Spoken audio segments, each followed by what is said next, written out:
a limitation or disadvantage of computer system. The first point of limitation of a computer system is operates on predefined instructions. So to make the computer work, we have to give some instruction, then only it can work. Okay, so a computer system carries out instructions as given in the program, even if the instructions lacks the quality of common sense.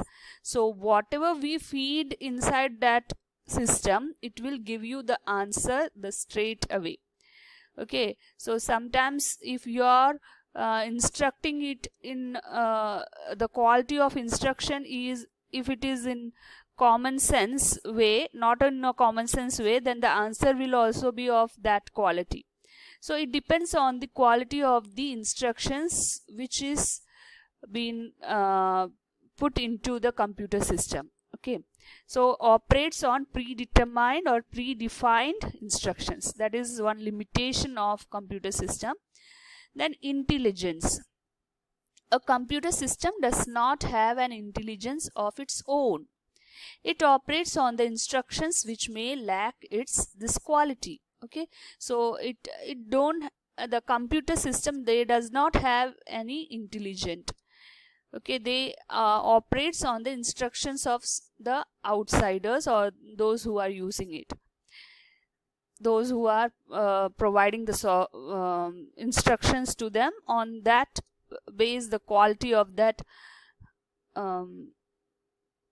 system depends. Then decision making. Next, third point is decision making. A computer system lacks the quality of decision making also. The computer don't have the capacity to make its own decision. Okay, it is on the program you have set in it, but according to the circumstances, if we want to make any changes, it is not possible.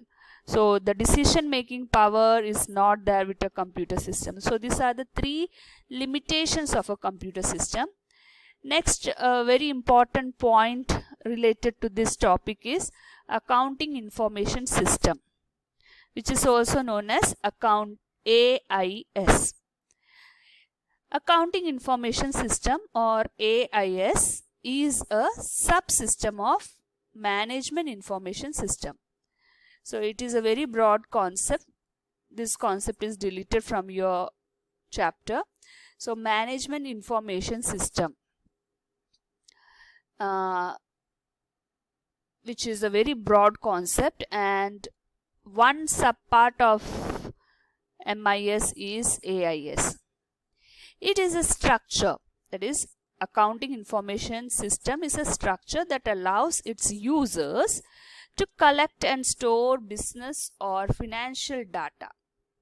So AIS provides its users to collect the business or financial data related to that particular business, and this data is then transformed into some useful information and then communicated to the internal and external users.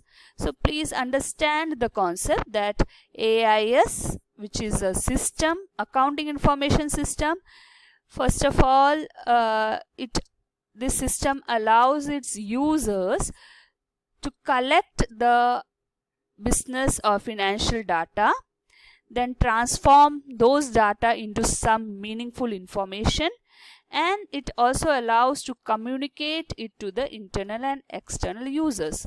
Now, who are the users of accounting information system? They are the management consultants, CEO, that is Chief Executive Officer, then regulatory and tax authorities, and employees. So these are some of the users of accounting information system. Now it is time to conclude today's class. See, this much only is there in this topic. It's a very small topic, and most of the topic you have covered in your smaller classes. So we have studied today what is computer system. We saw the elements of a computer system. We saw the capabilities of a computer system. limitation of a computer system, and introduction of accounting information system, that is AIS. So students, since it is a very easy chapter, you have to study it thoroughly, okay, and write down the notes in your accountancy notebook, attend the test paper which attach. Meet you in the next class, where we will discuss some exam oriented informations will be provided to you, sample papers will be discussed, and also the pattern of exam will be discussed in the coming sessions. Meet you in the next class. Till then, goodbye.